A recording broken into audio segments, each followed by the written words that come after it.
Deputātam Jurim Viļņumam.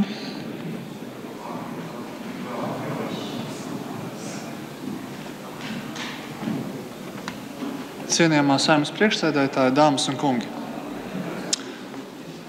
Latvijas reģiona apvienības frakcija jau vairāk kārtīgi ir aicinājusi jūs apsvērt domu par atteikšanos no transporta līdzekļu eksploatācijas nodokļa vispār.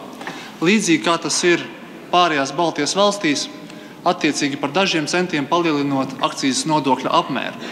Tādējādi nodrošinot, ka valsts budžetā nerodas iztrūkums un reizē arī panākot godīgāku sistēmu kopumā, jo tas nodrošinātu kārtību, ka tas, kurš vairāk brauc un vairāk eksploatē transporta līdzekli, attiecīgi arī vairāk maksā.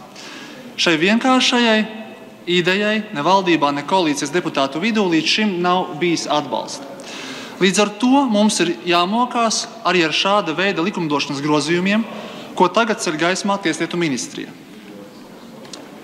Un ko tad šis likumprojekts paredz?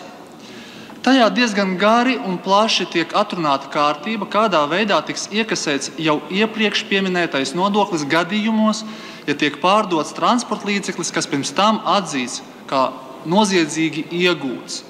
Respektīvi nodoklis par iepriekšējo periodu piedzināms no personas, kurai transporta līdzeklis pamatojoties uz tiesas nolēmumu konfiscēts. Paredzēts, ka tas atvieglos šādu transporta līdzekļu pārdošanu, jo jaunais tās īpašnieks nebūs atbildīgs par iepriekš sakrātajiem parādiem. No vienas puses tāda pretimnākšana ir apsveicama, tai pašā laikā vismaz netieši ar to tiek atzīts, ka tās nodokļu parāda saistības par iepriekšējo periodu un no iepriekšējā saimnieka piedzīt ir grūti, drīzāk pat neiespējami. Tāpēc pēc būtības tiks norakstītas. Diemžēl šeit atkal apstiprināsies fakts, ka valsts noteiktā kārtība ir labvēlīgāka pret tiem, kas cenšas krāpties, nevis godīgi maksāt nodokļus. Lieki piebilst, ka nodokļa parāda piedziņu veiks valsts ieņēmuma dienests. Pareizi. Mēs jau visi labi zinām, ka viņiem tur tāpat darba par maz. Dāmas un kungi, ja transporta līdzekļa eksploatācijas nodoklis tiktu ierēķināts degvielas cenā, tad no tā nomaksāšanas izvairīties praktiski nebūtu iespējams. Likumīgi vai nelikumīgi iegūta mašīna, iepriekš konfiscēta vai pēc tam nodota metālūžņos.